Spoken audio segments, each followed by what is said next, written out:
Nasamsam ang higit 300 milyong halaga ng hinihinalang smuggled na asukal matapos ikinasa ng mga operatiba ng Criminal Investigation and Detection Group o CIDG ang naturang raid sa 3 bodega sa may Cauayan City, Bulacan.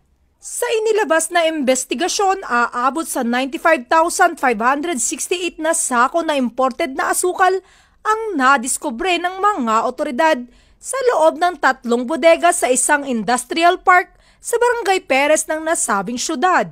Ayon kay CIDG Officer in Charge Police Colonel Rani P. Hachuela, ang operasyon na isinagawa sa bisa ng isang search warrant at katuwang ang Department of Agriculture Inspectorate Enforcement at Sugar Regulatory Administration.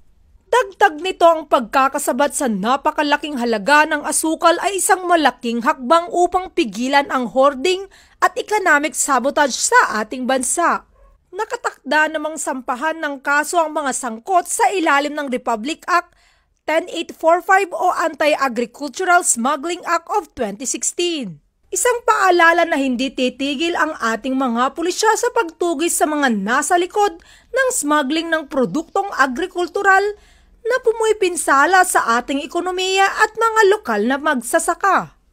Mula dito sa Central Luzon, ang inyong PNN correspondent, Police Corporal Giselle V. Rivera, alagad ng batas, tagataguyod ng Balitang Pulis.